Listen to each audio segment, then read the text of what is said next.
Promote कर दो चल जाएगा ना। सिस ट्रांस ई ईजी ई एन जी, ठीक है, ये कर लिया था हमने सिस्टम।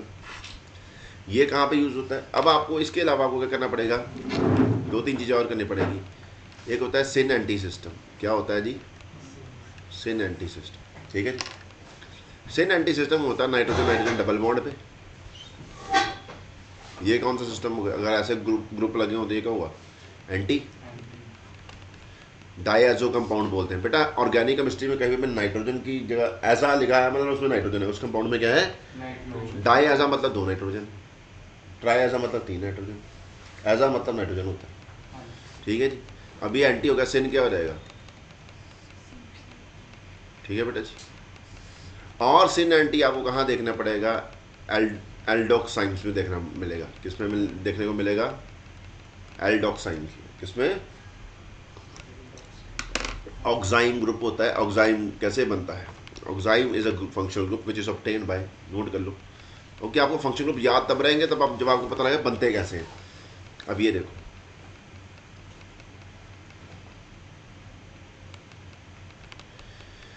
ये डबल बॉन्ड हो, ये कहता है ये या तो एल्डिहाइड हो या कीटोन हो। क्या हो? इधर एल्डिहाइड्स और कीटोन। इनकी जब आपने रिएक्शन लगा दी, अब इसको क्या बोलेंगे बेटा? ये हाइड्रोक्सिल ग्रुप है, ये अमीन है, इसको हाइड्रोक्सिल अमीन नहीं बोल सकते? बोल सकते कि नहीं बोल सकते? यही है ना, ठीक है। जब आप एल्डिहाइड कीटोन की रिएक्शन लगाते हो, किसके साथ?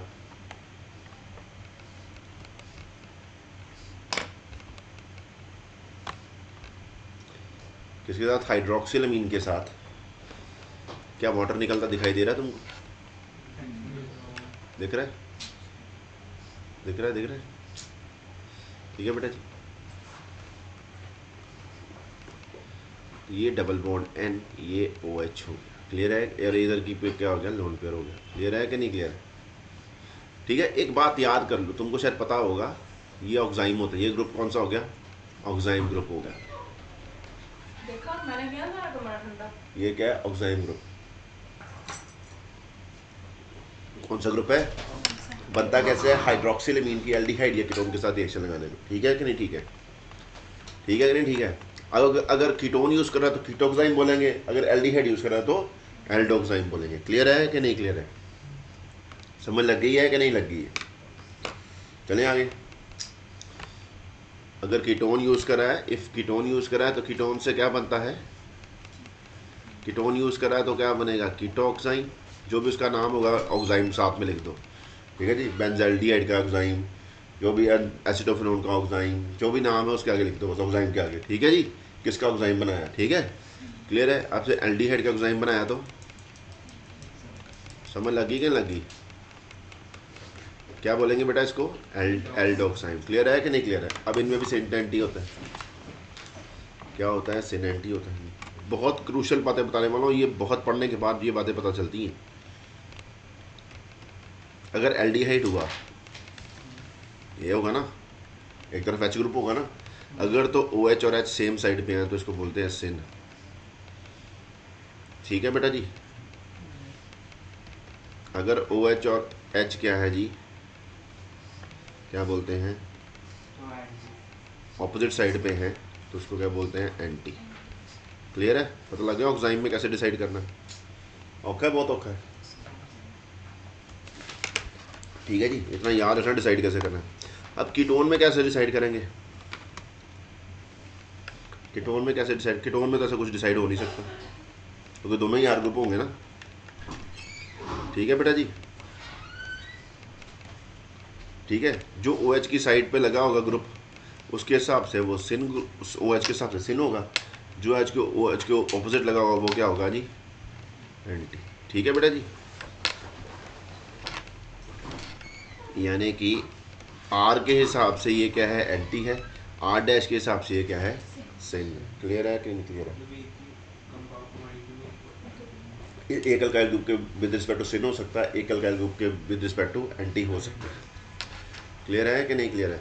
अब एक मेरे को बात बताओ ज़रा, वैसे होता है छोटा ग्रुप होता है, क्या होता है, छोटा ग्रुप की तरफ OH है तो सिन है, छोटे ग्रुप से ऑपोजिट है तो एंटी, ठीक है कि नहीं, ठीक है। अब मेरे को बताओ, अगर मैं मान लो इस क्वेश्चन में बहुत एक कॉमन क्वेश्चन आ जाता है, ये लो, ठीक है जी, कहता है जी इसकी ना हाइड्रोक्सिलमीन के साथ रिएक्शन लगा दी, कहता है इसका आंसर क्या है। इसके दो आंसर आ जाएंगे, इसके दो आंसर आएंगे, क्या क्या आंसर आएंगे, एक में फिनाइल जो होगा वो उसके सिन होगा, ठीक है जी, और एक में क्या होगा, फिनाइल जो होगा उसके एंटी होगा। क्लियर है कि नहीं क्लियर, दोनों ही आंसर बने, क्योंकि स्टीरियो केमिस्ट्री हो गई ना, ये स्टीरियो केमिस्ट्री है ना, स्टीरियो आइसोमर होए कि नहीं हुआ, ये एक सिन हुआ है, एक फिनाइल के हिसाब से सिन है, एक फिनाइल के हिसाब से एंटी है, एक मिथाइल के हिसाब से क्या है एंटी है, एक मिथाइल के हिसाब से सिन है, ऑपोजिट हुए कि नहीं हुए, ये दोनों चीज़ें बन सकती कि नहीं बन सकती, दोनों अलग अलग है ना, ये these are stereo isomers. Clear है कि नहीं क्लियर है। और एक मैं तुमको बात बताता हूँ, बात पते की बहुत इंपॉर्टेंट है, एक रिएक्शन होता है बैकमैन रीअरेंजमेंट। क्या होता है जी, ये बहुत डिटेल में हम पढ़ेंगे, बट अभी के लिए आपको इसका थोड़ा सा मैं ओवरव्यू दे देता हूँ, उसमें होता क्या है। ये बहुत कॉमन है, ऐसे करके क्वेश्चन पूछा जाता है, एसिड कैटलिस्ट डाल देंगे, क्या डाल देंगे, ऑक्साइम्स के ऊपर क्या डाल देंगे, एसिड कैटलिस्ट डाल देंगे, ठीक है। क्लियर है कि नहीं क्लियर है। तो यहाँ पे इसका आंसर बनेगा अमाइड, आंसर बनते हैं, क्या बनते हैं, अमाइड। देख लो दो आंसर इसके बन जाएंगे।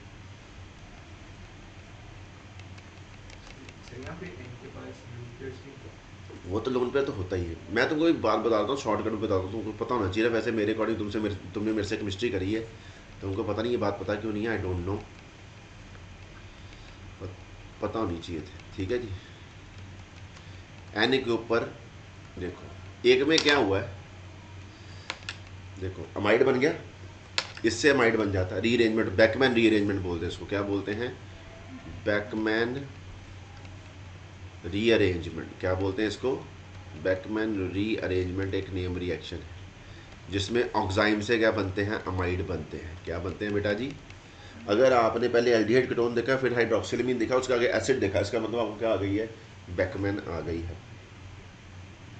अगर तो कीटोन का ऑक्साइम हुआ तो आप दोनों तरह के ऑक्साइम बनाओगे, फिर दोनों तरह के अमाइड बनाओगे। एक में देखो क्या हो रहा है, अमाइड बन रहा है ना, देखो जो एन के ऊपर ग्रुप आता है ना, जो OH के ट्रांस होता है ना, वो आता है, OH के जो ट्रांस होता है वो आता है, ठीक है, जो एन के ऊपर ग्रुप आता है, जो CO वाली साइड पे रह जाता है दूसरा ग्रुप, ठीक है जी। क्लियर है कि नहीं क्लियर है, समझ लगी। एन के ऊपर कौन सा ग्रुप आता है, जो OH के ट्रांस, यहाँ पे OH का ट्रांस कौन सा, CH3, एन के ऊपर मिथाइल आ गया, CO के साथ क्या रह गया, फिनाइल रह गया। अब यहाँ पे क्या है, OH के एन के ऊपर क्या आ गया, फिनाइल आ गया, क्योंकि ये OH के ट्रांस कौन सा था, फिनाइल था। क्लियर है कि नहीं क्लियर है, ठीक है। फिर CO के साथ मिथाइल आ गया, ठीक है कि नहीं, ठीक है। क्लियर है कि नहीं क्लियर है। बैकमैन रीअरेंजमेंट ऑक्साइम से अमाइड बनता है और एन के ऊपर ग्रुप आ जाता है, एन को इसमें से या तो ये ट्रांसफर करना होता है, एन के ऊपर कौन सा ग्रुप ट्रांसफर करना है, जो कि OH के एंटी होता है। इस ऑक्साइम में OH, वो अभी रिएक्शन का मैकेनिज्म करेंगे, बट आप छोटा सा इसके बारे में याद रखो कि हाँ भाई एक ये प्रोसेस होता है कि कौन सा ग्रुप जाता है एन के ऊपर, जो कि OH के एंटी होता है। यहाँ पे OH के एंटी कौन सा, CH3। क्लियर है। तो यहाँ पे मैंने एक ये दिखा दिया कि एन के ऊपर मिथाइल आ गया और बाकी जो था ये C डबल बॉन्ड O बन गया। क्लियर है कि नहीं क्लियर है। ये C लगा रह गया ना, यहाँ पे फिनाइल लगा रह गया, यहाँ पे C डबल बॉन्ड O कर दिया। अब यहाँ पे क्या है, ये अब ये इसमें क्या है, ये फिनाइल इसके ऊपर एन के ऊपर शिफ्ट हो गया और CH3 C double bond O रह गया। क्लियर है कि नहीं क्लियर है। ये अमाइड है कि नहीं है, ये अमाइड ग्रुप है कि नहीं है, CONH है कि नहीं, ये भी अमाइड है। यानी कि बैकमैन रीअरेंजमेंट में ऑक्साइम से अमाइड बनते हैं और anti group to OH is transfer to N। ठीक है जी, क्लियर है जी।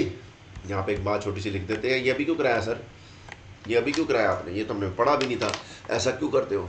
क्योंकि ये बात हम नोट कर सकते हैं, छोटी सी बात, जब तक हम वहाँ पहुँचे हमारे दिमाग में कुछ तो आइडिया हो ना, ये एक बेसिक क्वेश्चन है। बैकमैन रीअरेंजमेंट में क्या होता है, ऑक्साइम से क्या बनते हैं जी, oxime to amide and R group anti to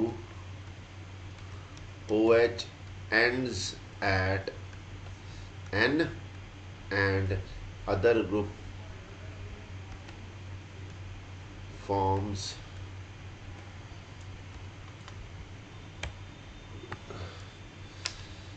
RCO part और ARCO पार्ट। ठीक है जी, क्लियर है कि नहीं क्लियर है? ठीक है जी, क्लियर है कि नहीं क्लियर है? अब बाकी डिटेल जानने के लिए आपको पूरी बैकमैन अरेंजमेंट पढ़नी पड़ेगी। ठीक है जी, अब आपको पता करना है भाई साहब कि आपका ऑक्साइम जो था उसमें मिथाइल एंटी था कि फिनाइल एंटी था। अगर तो आपका एन के ऊपर फिनाइल आ गया यानी कि फिनाइल एंटी था, पता लग गया कि नहीं प्रोडक्ट देख के? ठीक है, अगर एन के ऊपर मिथाइल आ गया तो मिथाइल एंटी था। कौन सी स्टीरियोआइसोमर था तो मेरे पसंद किसके हिसाब से सिंथा किसके हिसाब से एंटी, आपको पता लग जाएगा कि नहीं लग जाएगा? लग जाएगा लग जाएगा। क्लियर है कि नहीं क्लियर है? यहाँ पे ये सिचुएशन होती है, कैसे डिफ्रेंशिएट करोगे? कर सकते हो ना, बैकमैन एक तरह का आपको हेल्प कर सकती है डिफ्रेंशिएट करने में, कौन सा ग्रुप एंटी था कौन सा ग्रुप सिन था। ठीक है कि नहीं ठीक है? क्लियर है कि नहीं क्लियर है? आपको क्या बोलेंगे जब आपने इसका रिएक्शन लगाया हाइड्रोक्सिलमीन के साथ, फर्स्ट स्टेप में ये दिया होगा, सेकंड स्टेप में H पॉजिटिव लिखा होगा, आपको बोलेंगे क्या क्या आंसर होंगे, आपने दोनों ही आंसर मार के आने। क्लियर है कि नहीं क्लियर है? और इसकी थ्योरी थोड़ी बहुत मैंने आपको बता दी है। क्लियर है कि नहीं क्लियर है? आगे इसको मैंने बहुत डिटेल में पढ़ाया हुआ, अभी हमको वहाँ पर करने की जरूरत है क्योंकि we are trying to understand syn and anti. ठीक है जी, ये आपको बैकमैन अरेंजमेंट हेल्प करती है। जैसे मैंने बोला था आपको पता गौर करना, मैलिक एसिड है कि फ्यूमेरिक एसिड, आप हीट करोगे एनहाइड्रेट बन गया। ठीक है, ऐसे ये हो गया, पता लग जाएगा ना किसके विद रिस्पेक्ट टू एंटी था किसके विद रिस्पेक्ट टू सिन था। ठीक है कि नहीं ठीक है? क्लियर है कि नहीं क्लियर है? हाँ लगी है। तो एक बात और पता की बताने जा रहा हूँ, वो क्या बात पता की बताने जा रहा हूँ, वो ये देख लो कि इन रिंग्स डबल बॉन्ड अगर लगाना है, double bond is in cis configuration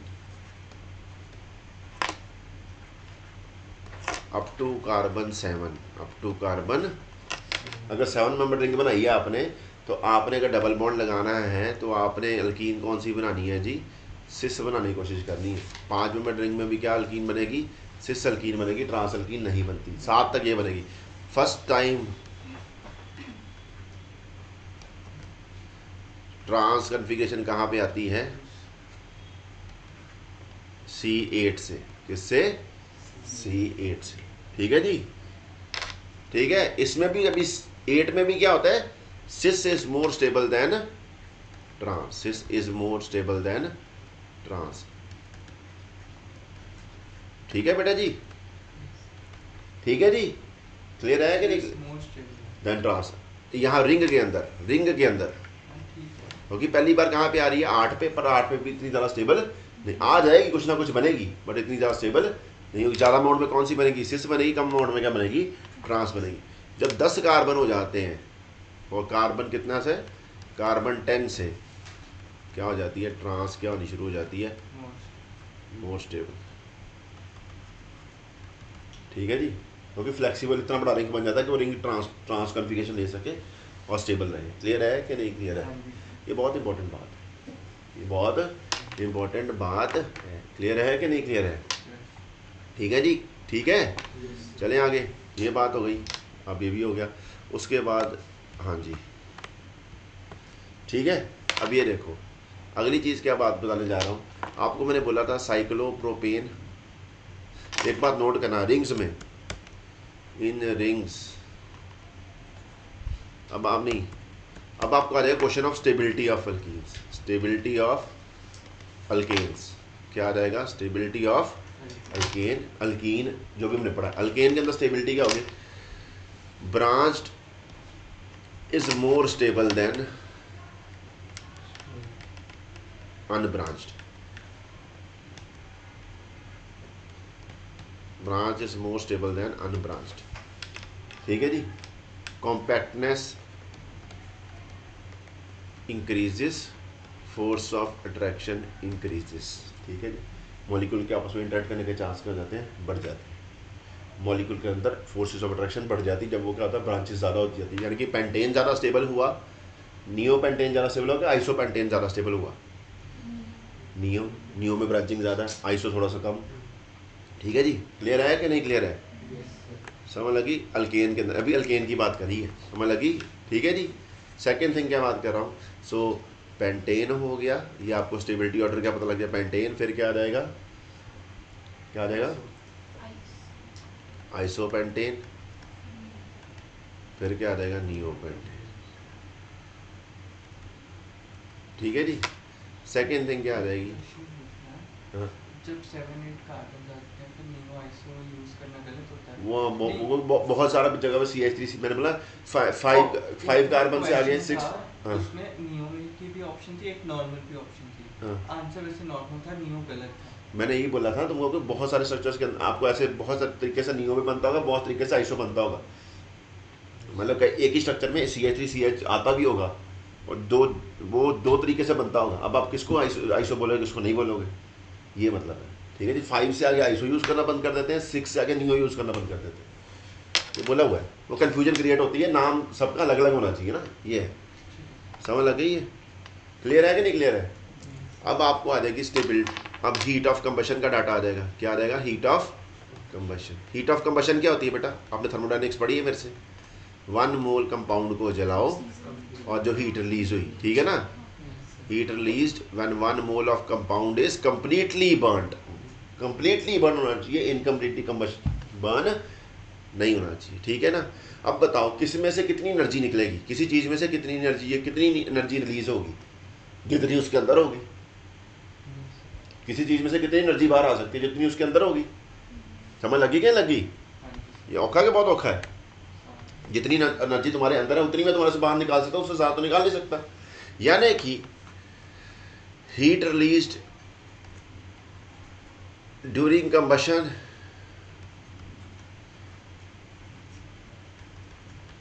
is equal to heat stored within the compound. ठीक है नहीं? ये मानते हो कि नहीं मानते हो? उससे ज़्यादा तो निकलना है साथी कंपाउंड। बात क्लियर है कि नहीं क्लियर है?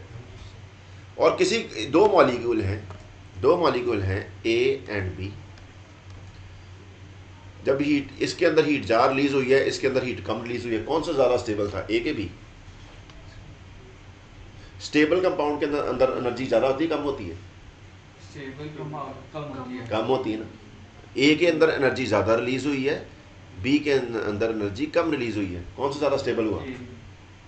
ज़्यादा रिलीज हुई है। हाँ, तो वो जितनी अंदर होगी उतनी बाहर निकलेगी, जितनी अंदर होगी उतनी बाहर निकलेगी। यानी कि उसका A के अंदर ज़्यादा एनर्जी थी, यानी कि A इतना ज़्यादा स्टेबल नहीं था। ठीक है जी। हाई हीट ऑफ कंबशन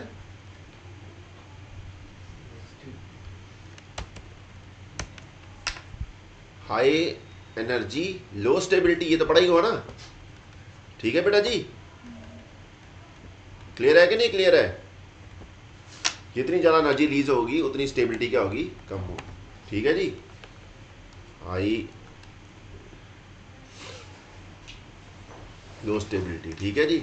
जितनी हीट ऑफ कंबशन में हीट ज़्यादा निकलेगी उतना स्टेबिलिटी क्या हो जाएगी, कम होने। यानी कि अगर आप आइसोपेंटेन, नियोपेंटेन और नॉर्मल पेंटेन को जलाओगे, सबसे कम हीट ऑफ कंबशन की वैल्यू कहाँ पे आएगी, नियोपेंटेन, वहाँ से हीट सबसे कम निकलेगी। यानी कि आपको निकल रही है और केमिस्ट्री में एनर्जी रिलीज को कौन सा साइन देते हैं, पॉजिटिव नेगेटिव? मतलब 3 एनर्जीज है, -50, -40 और -10। किसको देनी है, कौन सी एनर्जी किसको देनी है? हीट। जो केमिस्ट्री में एनर्जी रिलीज को क्या साइन देते हैं, -50। सबसे ज़्यादा एनर्जी जहाँ पे होगी वहीं पे जहाँ निकली होगी। सबसे एनर्जी कहाँ थी इसमें, इसकी वैल्यू -50 आ गई फॉर एग्जाम्पल। इसकी कितनी आ जाएगी, -40। इसकी कितनी आ जाएगी, -10। क्लियर है कि नहीं क्लियर है? ठीक है कि नहीं ठीक है? जितनी अंदर होगी उतनी निकलेगी, और जितनी ज़्यादा एनर्जी उतना क्या होगा, अनस्टेबल। सबसे अनस्टेबल कौन सा है? क्लियर है कि नहीं क्लियर है? बात क्लियर है कि नहीं हुई? हाँ बोलो बोलो भाई, पूछो। अभी देखते हैं क्यों स्टेबल होते हैं। फोर्स ऑफ अट्रैक्शन बढ़ जाती है, ये रीज़न बता दिए। ठीक है कि नहीं ठीक है? क्लियर है कि नहीं क्लियर है? एक बात नोट कीजिए, कंबशन का डाटा दिया हुआ है डिफरेंट अल्केन्स का। ठीक है जी। हेक्सेन को बर्न करोगे इतनी एनर्जी निकली, हेप्टेन को, यानी कि जैसे जैसे बढ़ाते जा रहे हो एनर्जी क्या होती जा रही है, कार्बन बढ़ाते जा रहे हो क्या होती जा रही है, एनर्जी क्या होती जा रही है, बढ़ती जा रही है। तो स्टेबिलिटी क्या होती जाएगी, कम होती जाएगी। हेक्सेन ज़्यादा स्टेबल है एज कम्पेयर टू हेप्टेन। इसीलिए जब आपने पता ना क्रैकिंग पढ़ी होगी छोटी क्लासेस में, पेट्रोलियम की क्रैकिंग पढ़ते हो ना, कि डीजल निकलता है, केरोसिन निकलता है, पढ़ता है ना अल्केन में, फर्स्ट +1 में भी था क्रैकिंग ऑफ पेट्रोलियम, ठीक है। अब वहाँ पे हायर अल्केन को लोअर अल्केन में क्यों ब्रेक करते हैं, क्योंकि हायर अल्केन स्टेबल नहीं है, लोअर अल्केन क्या है, स्टेबल है, तभी हीट करने पर टूट ज़्यादा नीचे वाले फ्रैक्शंस बन जाते हैं। क्लियर है कि नहीं क्लियर है? जैसे जैसे आपको बोलो 6 कार्बन वाला अल्केन दिया, 7 कार्बन वाला अल्केन, ऑक्टेन हेक्सेन है, हेप्टेन और ऑक्टेन में स्टेबल ज़्यादा कौन सा, हेक्सेन। क्लियर है कि नहीं क्लियर है? हेक्सेन से पहले क्यों नहीं दिया? और बाकी वाले तो लोअर तो पता ही है, वो तो ऐसे चार्ट दे दिया उन्होंने, भाई गलती कर दी है, पॉइंट पर पॉइंट एक्सप्लेन करना था, कर दिया। इतने से भी हो ही जाना है कि जैसे जैसे कार्बन बढ़ रहा है वैसे वैसे क्या हो रहा है, कंबशन का डाटा, हीट ऑफ कंबशन बढ़ती जा रही है। ठीक है, बात क्लियर है कि नहीं क्लियर है? अब ये देखो ब्रांचिंग के साथ भी डाटा दिया हुआ कि नहीं दिया हुआ, ब्रांचिंग का डाटा दिया हुआ है कि नहीं दिया हुआ, नीचे वाला देखो, 2 methyl pentane, 2 methyl hexane and 2 methyl heptane, वही है। जैसे जैसे कार्बन चेंज बढ़ती जा रही है, हीट ऑफ कंबशन बढ़ती जा रही है। हो सकता है ना ब्रांच डिफरेंट ब्रांचेस को भी कंपैरिजन दिया दे दिया, आपको क्या बताना, जिसमें कम निकलती है वो ज़्यादा स्टेबल है, तो 2 methyl hexane is more stable. Clear है कि नहीं क्लियर है? और जितनी ज़्यादा ब्रांचिंग होगी स्टेबिलिटी उतनी क्या हो जाएगी, ज़्यादा हो जाएगी। ठीक है जी, अब ये देख लो दिया हुआ है पेंटेन, आइसोपेंटेन, नियोपेंटेन का डाटा दिया हुआ है। पेंटेन में कितनी हीट निकली 547, आइसोपेंटेन में कितनी 5466, ठीक है जी, और इसमें कितनी निकली 5452। नियोपेंटेन में भी दिया होगा, ठीक है जी। अभी दिया नहीं हुआ डाटा, इधर दिया नहीं होना चाहिए था। ये ऑक्टेन के दिए हुए हैं, किसके दिए हुए हैं, ऑक्टेन। क्लियर है कि नहीं क्लियर है? जितनी ब्रांचेस बढ़ रही हैं वैल्यू उतनी ही क्या होती जा रही है, कम होती जा रही है, उतनी स्टेबिलिटी क्या होती जा रही है, बढ़ती जा रही है। क्लियर है कि नहीं क्लियर है? ठीक है जी। आपको कैसे क्वेश्चन आ जाएंगे, 2 क्वेश्चन आ जाएंगे। एक क्या होगा, एक मॉलिक्यूलर फार्मूला सेम होगा, ब्रांचेस बन रही होंगी। एक क्या होगा, नंबर ऑफ कार्बन बढ़ रहे होंगे, जैसे नंबर ऑफ कार्बन बढ़ेंगे हीट ऑफ कंबशन की वैल्यू करती और ज़्यादा हीट रिलीज होती जाएगी। ठीक है नहीं, कहाँ पे हीट ज़्यादा रिलीज हो रही है, कहाँ पे हीट कम, ऐसा भी क्वेश्चन आ सकता है। और क्वेश्चन आ सकता है कौन सा ज़्यादा स्टेबल है, मैंने पहले बोल दिया, जहाँ पे हीट ज़्यादा रिलीज हुई है वो कम स्टेबल है, और जिसमें कम रिलीज हो रही है वो ज़्यादा स्टेबल है। क्लियर है कि नहीं क्लियर है? जितनी अंदर होगी उतनी बाहर निकलेगी। Is it okay? कंफ्यूज मत करो कि हाँ भाई वो निकल गई बाहर तो बची कितनी, निकल गई नहीं बाहर, तुम में से कितनी निकलेगी, जितनी तुम्हारे अंदर होगी, जितनी तुम्हारे अंदर ज़्यादा होगी तुम उतने ही अनस्टेबल होगे स्टार्टिंग में। स्टार्टिंग की बात हो रही है, जलने के बाद की बात नहीं हो रही। समझ लग गई है? ठीक है ना। तुम बोलो कि जलने के बाद ज़्यादा निकल गई सर, तो मेरे अंदर तो कमी बची ना, भाई पहले ज़्यादा थी ना, वही निकाली है। समझ लगी? इनिशियली होता है कंपैरिजन, कितनी एनर्जी ज़्यादा थी। ठीक है कि नहीं ठीक है? चलो आगे क्या आ जाएगा भाई साहब, आगे आ जाएगा साइक्लोएल्केन्स पे क्वेश्चन आ जाएगा। किस पे आ जाएगा?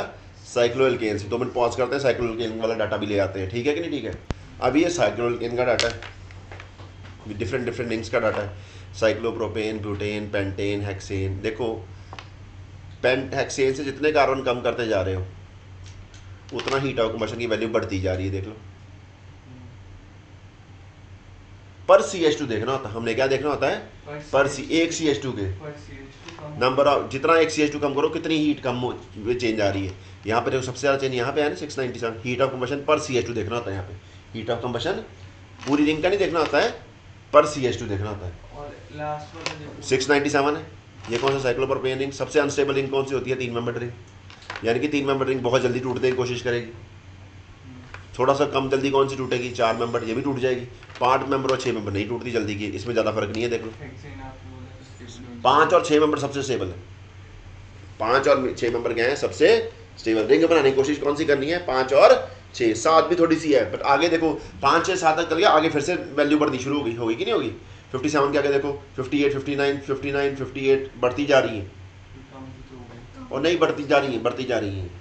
ये छोड़ो भला, तुम बढ़ती जा रही है। तुमने क्या नोट करना है कि 5 and 6 member are the most stable structure. और हीट ऑफ कंबशन पर CH2 क्या होता है, किसमें ज़्यादा होता है, साइक्लोप्रोपेन। वो तो नॉर्मल बात है ना कि जितने ज़्यादा कार CH2 होंगे उतने ज़्यादा हीट ऑफ कंबशन निकलेगी, वो तो नॉर्मल ही है। पर आपने कंपैरिजन करना स्टेबिलिटी के मामले में, तो आपने पर CH2 देखनी है। क्या देखनी है, पर CH2। क्लियर है कि नहीं क्लियर है? इसमें भी तो नंबर ऑफ कार्बन्स बढ़ रहे हैं। ओ भाई देखा कि उसको एक्सप्लेन करना था ना, उसने बोला है कि हाँ भाई ये ऐसा क्यों होगा, रिंग नो डाउट जितने कार्बन ज़्यादा होंगे इतनी हीट ऑफ कंबशन क्या आएगी, ज़्यादा आएगी। कहता पर अगर हम क्या देखें, पर CH2 देख लें, डिवाइड करें, तो वहाँ सबसे ज़्यादा कहाँ पे आ रही है? प्रोपेन। कार्बन कम है पर हीट ऑफ कंबशन क्या आ रही है? सबसे ज़्यादा आ रही है। वैसे तो इंक्रीज ही हो गया, वो तो होएगी वो तो बट नेचुरल है कि जितना ज़्यादा होगा उतना हीट ऑफ कंबशन ज़्यादा आएगी। क्लियर है कि नहीं क्लियर है? एवरेज वाइज मतलब हमें दो वैल्यूज के बारे में हाँ, हमको यही देखना है हम कैसे कंपेरिजन कर रहे हैं स्टेबिलिटी ऑफ साइक्लोएल्केन्स का पर CH2। गिवन होएगा ना पर CH2। नहीं, हमने यही सोच के चलना है कौन सी ज़्यादा स्टेबल है, cyclopentane and hexane is stable, cyclopropane is least stable. Hexane ही कहेंगे ना। स्टेबल है, स्टेबल है, मोस्ट स्टेबल कौन सा है? हेक्सेन है, साइक्लोहेक्सेन है। ठीक है जी। स्टेबिलिटी ऑर्डर वही स्टेबिलिटी ऑर्डर यहाँ से डिसाइड करना है। कहाँ से डिसाइड करना है? इस वाले से। इसका कोई लेना देना नहीं है to decide stability order. Clear है कि नहीं क्लियर है? समझ लग गई है? अब ये क्या होता है, अब देखो भाई साहब, ये जो होता है एक क्यों होता है कि साइक्लोप्रोपेन जो है कम स्टेबल है और साइक्लोपेंटेन जो है वो ज़्यादा स्टेबल है। ठीक है जी। आस्क यू अ क्वेश्चन, कहता जी बताओ कि भाई साहब दो तरह के क्वेश्चन आपको मिल जाएंगे। ठीक है जी, दो तरह के क्वेश्चन आपको मिल जाएंगे। अब बताओ, कहता जी ये जो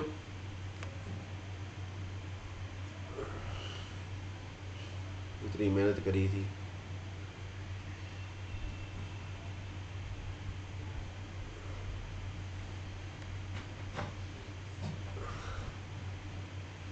बताओ जी, कहता जी बताओ मेरे को कि हाँ भाई ये जो कार्बन है यहाँ पे, ये जो कार्बन है रिंग साइक्लोप्रोपेन के, इनकी हाइब्रिडेशन क्या है?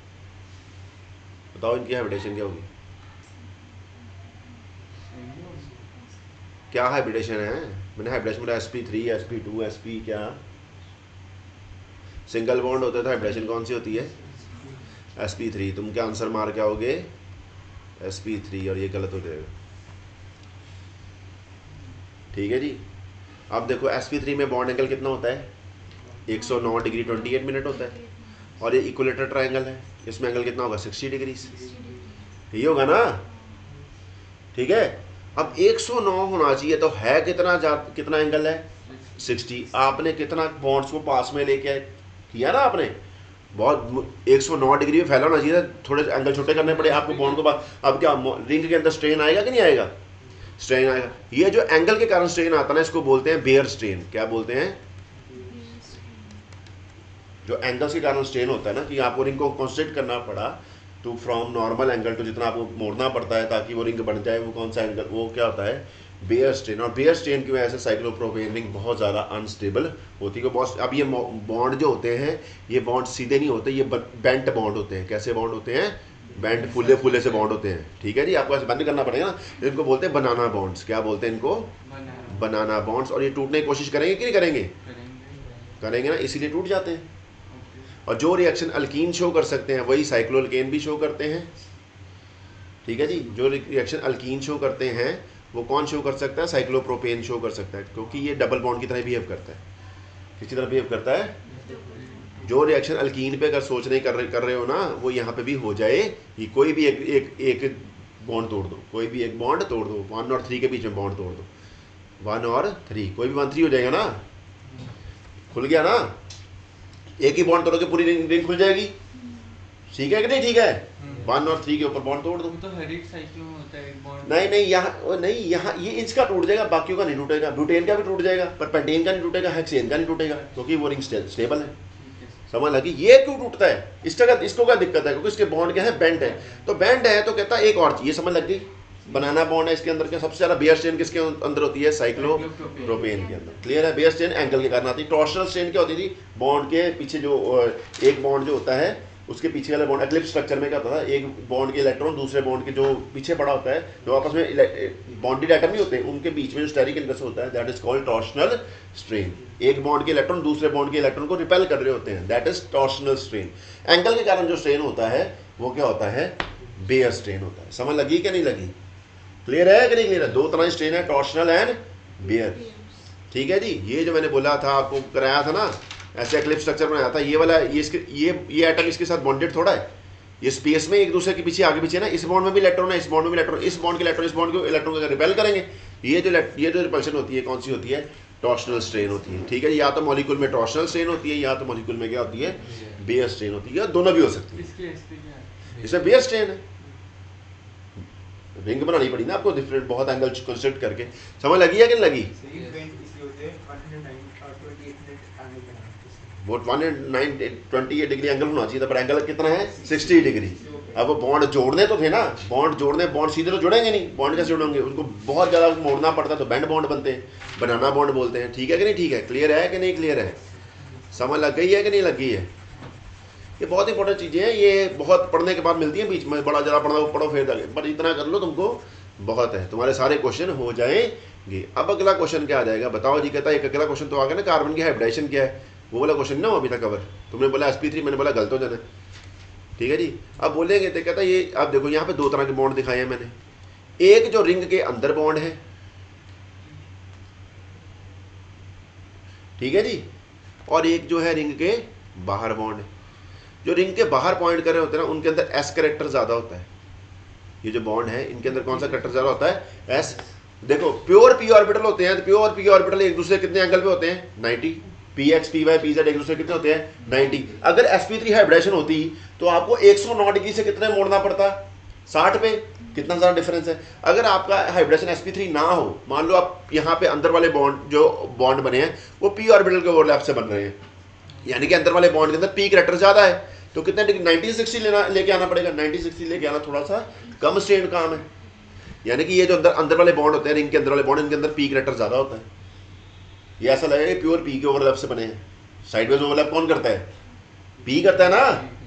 ठीक है ना? ठीक है, आपको जो बॉन्ड रिंग का पार्ट है वो क्या होते हैं? उनके अंदर पी कैरेक्टर ज़्यादा होता है, और जो बॉन्ड रिंग से बाहर वाले होते हैं एच के साथ बने होते हैं, उनके अंदर कौन सा कैरेक्टर ज़्यादा होता है? एस कैरेक्टर ज़्यादा होता है। ठीक है कि नहीं? ठीक है। अब यहाँ पे देखा गया, आपको हाइब्रिडेशन बताता हूँ। यहाँ पे आपका sp3 नहीं sp5 होती है। क्या होती है? sp5 होती है। साइक्लोप्रोपेन के अंदर हाइब्रिडेशन क्या होती है? कार्बन की sp5। ये पढ़िए, इतना पढ़ने की जरूरत नहीं, तुम ये सार लो ना, इससे पढ़ना अपने को बड़ा है, जिससे क्वेश्चन ये वो चीज़ें हैं जो तुमको 24 घंटे पता होनी चाहिए। तुमने खुद बोला, खुद सोचो, 109 डिग्री को 60 करने में तुम्हारी ज़्यादा मेहनत लगती, 90 को 60 करने में कम मेहनत लगती। इसलिए जो बॉन्ड अंदर है रिंग के, ग्लूटेन का भी सेम ही हाल हो, उसके अंदर पी कैरेक्टर क्या होगा? ज़्यादा होगा, क्योंकि मोड़ना ज़्यादा पड़ना है ना। समझ लगी क्या? लगी। बट उससे भी ज़्यादा पी कैरेक्टर किसमें होगा? साइक्लोप्रोपेन में। समझ लगी क्या? लगी। ठीक है या नहीं? ठीक है। अब ये तुमको पढ़ा भी देते हैं कि जो बोल रहा हूँ सही बोल रहा हूँ कि नहीं बोल रहा हूँ। ठीक, कोई भी मैं बोल रहा हूँ, आगे बात करते हैं। फिर क्या बात करने जा रहे थे भाई साहब? अब देखो, आप साइक्लोप्रोपेन को बेंट बॉन्ड है, ये कौन सी रिएक्शन शो कर सकते हैं? जो कि अल्कीन रिएक्शन शो कर सकते हैं। आप यहाँ पे हाइड्रोजन ऐड कर सकते हो, आप सिर्फ इसको हीट करोगे, आप इसमें ब्रोमीन ऐड करोगे। ठीक है जी। जब आप साइक्लोप्रोपेन को तोड़ो, देखो कोई भी एक बॉन्ड तोड़ोगे, चाहे ये तोड़ो, चाहे ये तोड़ो, चाहे ये तोड़ो, एक बॉन्ड तोड़ना है। तो अगर मान लो ये वाला बॉन्ड तोड़ दिया, अगर इसको कार्बन मान दे दो, ये 2 हो गया, ये 3 हो गया, यानी कि जो एक एच ये ऐड होना है, ये कौन सी रिएक्शन शो करते हैं? Similar to alkyne. अल्कीन कौन सी रिएक्शन करते हैं? एडिशन रिएक्शंस, वो भी कौन सी? Electrophilic addition reactions. ठीक है जी। आपको लगेगा रिंग में से इलेक्ट्रॉन बाहर जाएंगे, ring will be air electron donating. ठीक है जी। ठीक है, एक एच यहाँ लग गया, एक एच यहाँ लग गया, तो आंसर क्या हो गया? इसका आंसर क्या आ जाएगा? एक। क्या आंसर हो जाएगा? प्रोपेन आंसर हो जाएगा। क्लियर है। अगर आपने सिर्फ हीट करा है तो इसको क्या करोगे? अब वो एच मिलेंगे नहीं, ये सिर्फ क्या करा? हीट करा हुआ है। डेल्टा का मतलब था हीट करना, इसका आंसर आपने प्रोपीन बना देना है। क्लियर है कि नहीं क्लियर है? अगर आपने ब्रोमीन डाला है तो आपने क्या कर देना है? अब आपको एक क्वेश्चन आ जाएगा, ये 1,3 डाइब्रोमोप्रोपेन बन जाएगा। नेमिंग तो आपको आती है कि वो भी सिखाऊंगा? अब इसका नाम क्यों नहीं लिख रहा? मेरे अकॉर्डिंग तुमको इसका नाम आ जाएगा। समझ लग गई ना? क्लियर है कि नहीं क्लियर है? इतना प्रैक्टिस करने का फायदा क्या है फिर? अब देखो, ये एक टेस्ट होता है, bromine test for unsaturation. Bromine test for unsaturation. उसमें बोलेंगे कौन कौन सा कंपाउंड शो करेगा bromine test for unsaturation. A option बनी है प्रोपीन, ठीक है बेटा जी। बी ऑप्शन बनी है प्रोपाइन,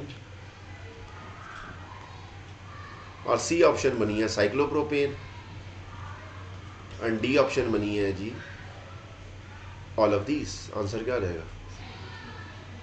और ई ऑप्शन बनी है बोथ ए एंड बी, क्या आंसर होगा? डी आंसर होगा। अनसैचुरेशन क्या होता है? कार्बन कार्बन डबल बॉन्ड या कार्बन कार्बन ट्रिपल बॉन्ड, वो ये भी शो करेगा। और ये जो रिएक्शन अल्कीन पे हो सकती है वही रिएक्शन अल्काइन पे भी हो सकती है। साइक्लोप्रोपेन तो हुई। ये तो कर ही रहा है, तो ये 3 तो हो ही गए ना, तो आंसर क्या हो गया था? डी। पर कई बच्चों के आंसर अकॉर्डिंग क्या हो जाएगा? A and B, bromine test for answer. क्योंकि जब ब्रोमीन रिएक्शन करेगी, ब्रोमीन का कलर क्या होता है? ऑरेंज होता है। क्या होता है? ऑरेंज होता है। तो जब ये रिएक्शन होगी और ऑरेंज कलर खत्म हो गया, कलरलेस हो जाएगा, तो टेस्ट हो जाएगा कि नहीं होगा? Bromine test for unsaturation. Clear है कि नहीं क्लियर है? समझ लग गई है कि नहीं लग गई है? बहुत औखा है, जान निकल गई है, मर गए हो। चलो आगे चले फिर। रुक जाओ बेटा रुको, अब देखो। अब कहता है साइक्लोब्यूटेन को ऊपर अगर आपने हीट करा या हाइड्रोजन ऐड करी, तो यहाँ पे आंसर हाइड्रोजन ऐड करी है, तो क्या आंसर आ जाएगा? ब्यूटेन आंसर आ जाएगा। ठीक है जी, 1 2 3 4। ठीक है जी, कोई भी एक बॉन्ड तोड़ दो, हीट करोगे, हीट करोगे, ये बॉन्ड तोड़ दिया, इस कार्बन का भी एक बॉन्ड तोड़ा, इस कार्बन का भी बॉन्ड तोड़ा, इन दोनों के बीच में क्या बन गया? डबल बॉन्ड बन गया। इधर से भी यही, इधर से भी सेम चीज़ ही बनेगी, यानी कि 2 मॉलिक्यूल, आंसर क्या हो जाएगा? इथीन हो जाएगा। यहाँ पे जल्दी की है ब्रोमिनेशन नहीं होती। ठीक है, ब्रोमिनेशन जल्दी नहीं होती। ठीक है जी, हो जाएगी बट डिफिकल्टी से होगी। पेंटेन में ये रिएक्शन होंगे कि नहीं होंगे? नहीं होंगे, क्योंकि 6 मेंबर और 5 मेंबर नहीं, बहुत ज़्यादा स्टेबल है। अब आपको क्वेश्चन आ गया, जो मेरी तरफ से क्वेश्चन बनेगा ये बनेगा। कहता है ये लो, ये मेरे को अच्छा क्वेश्चन लग रहा है। कहता है यहाँ पे ब्रोमीन डला, इसका आंसर क्या होगा?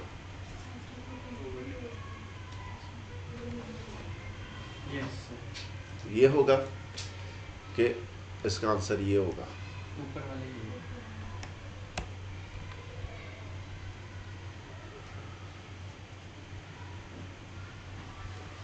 वो ज़्यादा अनस्टेबल है, वो पहले ब्रेक करेगा, इसमें कुछ बात। हाँ तुम बहुत सियाणे हो।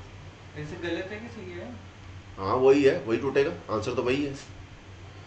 1 2 3 4। ठीक है जी, क्या आंसर होगा? क्लियर है कि नहीं क्लियर है? ओके है कि नॉन ओके है? अब तुमको मैंने साइक्लोएल्केन की स्टेबिलिटी बता दी है। अगर आपने रिंग बनानी, कितने नंबर बनानी है? 5 या 6। सबसे कम स्टेबल कौन सी है? 3। ठीक है कि नहीं? ठीक है। जो रिएक्शन अल्कीन शो कर सकते हैं वही साइक्लोप्रोपेन भी शो कर सकता है, साइक्लोब्यूटेन भी करेगा, बट विद डिफिकल्टी। क्लियर है कि नहीं क्लियर है? ठीक है जी। और क्या बात बताई थी मैंने आपको? स्टेबल हीट ऑफ कंबशन के डाटा के थ्रू बताया कौन सा अल्कीन ज़्यादा स्टेबल है, कौन सा कम स्टेबल है। फिर आपको रिंग के अंदर कौन सी ज़्यादा स्टेबल है, कौन से कम स्टेबल है। फिर एक रह गया है अल्कीन की स्टेबिलिटी का। क्या बन गया है? अल्कीन की स्टेबिलिटी का। ठीक है जी, ये याद रखना, ये भी कर लेना। ठीक है, वो कंसेप्ट तो सेम ही रहा ना आपका। क्या कंसेप्ट सेम रहा?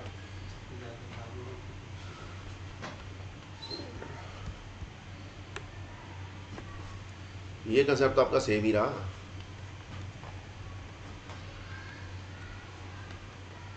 जिसके अंदर एनर्जी ज़्यादा होगी उसके अंदर एनर्जी ज़्यादा निकलेगी, यानी कि वो क्या होगा? कम स्टेबल होगा। यही होगा।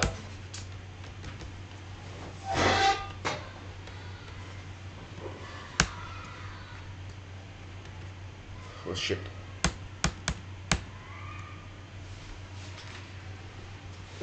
क्या हो रहा है? मैं भी थक गया हूँ। जब गलती होनी शुरू हो जाए ना, मतलब क्या हो गया? हम थक गए इंसान। और रुक जा बहन, रुक जा भाई, मैंने भी काम खत्म करना है। अभी मैं आज के 2 सवाल डाल दूँ, अभी और कर लूँ। केमिस्ट्री पढ़ने पर मौत पड़ जाती है, आत्महत्या हो जाती है। ठीक है जी।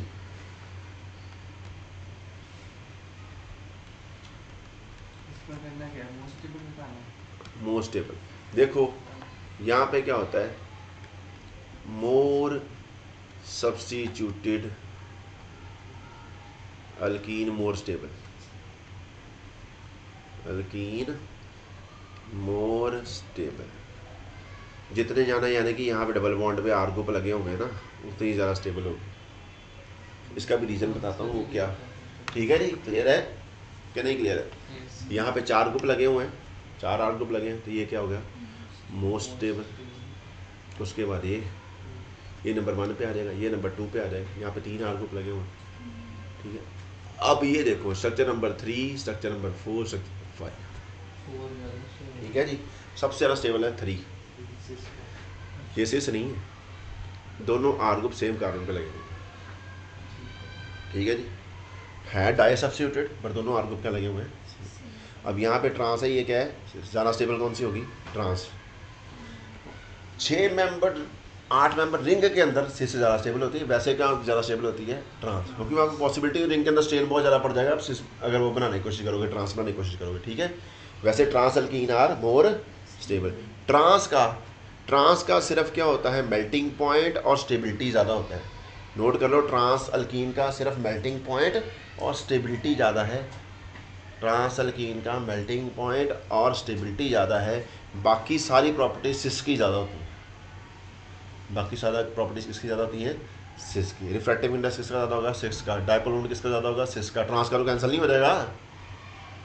मैंने इन शॉर्ट ऐसे समराइज़ कर लिया हुआ है कि ट्रांस का क्या होता है? स्टेबिलिटी और मेल्टिंग पॉइंट ज़्यादा होता है सिस से, बाकी सारी प्रॉपर्टीज सिस की किससे ज़्यादा होती हैं? ट्रांस। ठीक है कि नहीं? ठीक है। अब ये हो गया, और ये तो लेस हो गया, 6वें नंबर पे यही आएगी, ठीक है कि नहीं? ठीक है। तो आपको ऐसे डिसाइड करना होगा स्टेबिलिटी। अब बताओ, हीट ऑफ हाइड्रोजिनेशन क्वेश्चन आ जाता है। ये सारे आज ही कराने थे मैंने क्वेश्चन, मैंने सोचा हुआ था। हीट ऑफ हाइड्रोजिनेशन क्या होता है? पढ़ा हुआ थर्मोडायनेमिक्स में। अल्कीन के अंदर 1 मोल ऑफ जो डबल बॉन्ड है उनको पूरी तरह ख़त्म करने के लिए, जो गिवन अल्कीन है उसके पूरे मॉलिक्यूल के अंदर जितने भी डबल बॉन्ड है ख़त्म करने के लिए, जितनी तुमको जब हीट रिलीज होगी, एनर्जी रिक्वायर्ड रिलीज ही होती है, एनर्जी रिलीज ही होगी कि जब आपने 1 मोल अल्कीन को पूरी तरह हाइड्रोजनेट कर दिया, जितनी मर्जी हाइड्रोजन लगे उससे कोई लेना देना नहीं है। ये कितना होना चाहिए? अल्कीन कितनी होनी चाहिए? 1 मोल होना चाहिए। हाइड्रोजन चाहे 4 मोल लगे, चाहे 5 मोल लगे, चाहे 1 मोल अल्कीन को पूरी तरह हाइड्रोजनेट करने पे कितनी हीट रिलीज हुई, that is your heat of hydrogenation. अब मैंने तुमको पहले बोला था जब हीट रिलीज हुई है तो नेगेटिव होगी वैल्यू, पॉजिटिव होगी? नेगेटिव होगी, और जितनी अंदर होगी उतनी ज़्यादा रिलीज हुई होगी, यानी कि सबसे जो अनस्टेबल अल्कीन होगी उसमें सबसे ज़्यादा नेगेटिव वैल्यू आएगी, ठीक है। Most negative heat of hydrogenation यहाँ पे and least negative heat of hydrogenation यहाँ पे, ठीक है कि नहीं? क्लियर है? क्लियर है कि नहीं क्लियर है? लीस्ट नेगेटिव वैल्यू आपने यहाँ देनी है और मोस्ट नेगेटिव वैल्यू यहाँ पे जो सबसे कम स्टेबल है। समझ लग गई है? यही हुआ ना? हाँ जी। और ऐसे ही कंबशन का भी डाटा लगा लो। कंबशन का भी सबसे ज़्यादा नेगेटिव वैल्यू कहाँ पे आएगी? जहाँ सबसे अनस्टेबल है, और जो सबसे ज़्यादा स्टेबल है उसकी सबसे कम नेगेटिव वैल्यू वहाँ देनी है। ठीक है कि नहीं? ठीक है। क्लियर है कि नहीं क्लियर है? ऑल क्लियर है? चलो आज का लेक्चर क्या हुआ? समाप्त हुआ। तो स्टॉप करते हैं, 43 मिनट।